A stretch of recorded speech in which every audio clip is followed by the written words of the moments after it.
So good morning. For those that don't know me, my name's Brian, and for the last 26, 27 weeks or so, I've been responsible for transmitting the church services onto Facebook, YouTube, and doing all the filming, etc.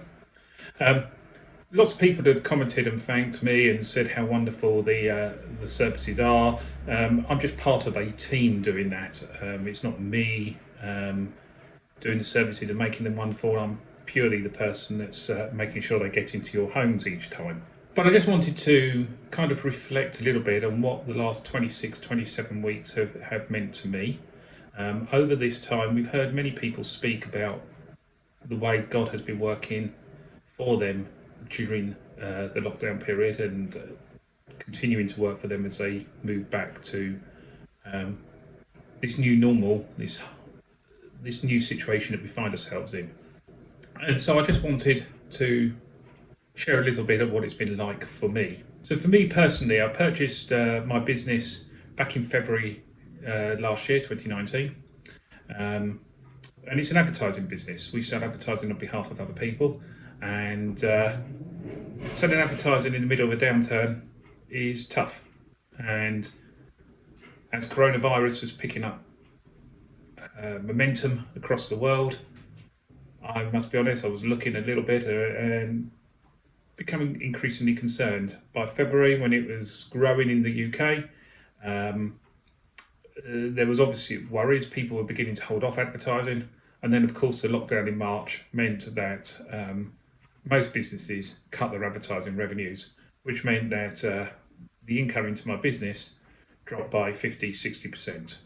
Naturally, that kind of revenue loss is concerning, particularly when you've just purchased a business and have a number of finance deals sitting against the purchase of the business.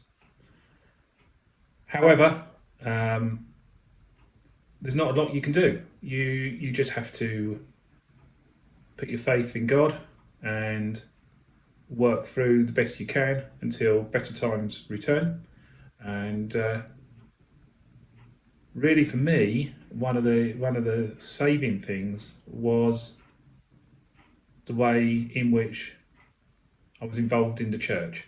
Particularly, it really provided a huge distraction from the initial concerns about the business. Back at the start of when we were doing remote church, there was an awful lot of research and preparation into how we were actually going to produce a video.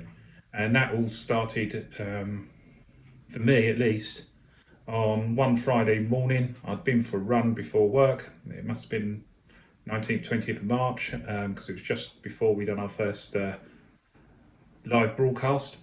I've been for a run before I sat down to try to do some work, and I produced a very, very simple Facebook video message from Tunbridge Park, I think it was, saying, look, here we are, March, and the floodwaters from Still Christmas are still here. And had an email from Chris during the morning saying, I see your Facebook post, are you any good at filming, etc. We've got a few problems trying to work out how to do Sunday. And I guess the rest, as I say, is history. So what's the rest is history, in as much as we've now done 26, 27 services online. And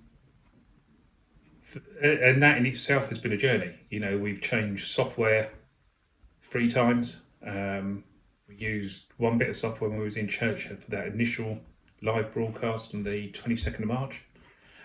We've been using another bit of software while we were remote, and we're now on what we believe will be our final bit of software that will enable us to stream services for the foreseeable future, as I think we all recognise that there's been huge benefits to the way in which we're streaming and being able to touch people that perhaps wouldn't walk through the church door, even if we were worshipping as normal. So whilst it's been a journey on the technological side, it's also been a journey for me with my faith. I've often found it difficult to speak about my faith publicly. It's something that I've held dear, but it's a very personal faith.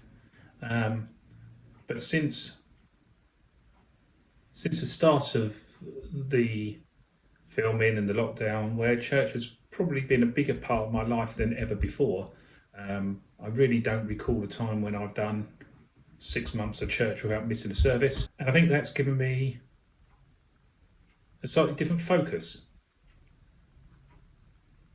I've been very fortunate that I've been part of this team, and one of the real benefits of doing the technology is that I've been able to watch the service 2, 3, 4 times sometimes, or various bits of it 3 or 4 times. And that's spoken to me in different ways each time I look at it. And I think as a result, I've been talking about my faith, my beliefs, and church to more people in different areas of my life. So my sports, another big area of my life. I'm a football referee, I'm a cricket umpire. But I've been able to say to them, I'm not doing football, for example, until middle of October, so that I can ensure we've got other people trained and that the whole system's in and working at the church. And Elijah's been brilliant. He in picking it up, but of course that's now me and Elijah, and we need other people on board as well. So we need to, I've put the church first, and I haven't done that for any other reason other than my belief. If I wanted to go and referee a football game on a Sunday morning, that's what I would do. But actually, I want to be part of church. I work in an office with 5, 6 other people. None of them have kind of any belief.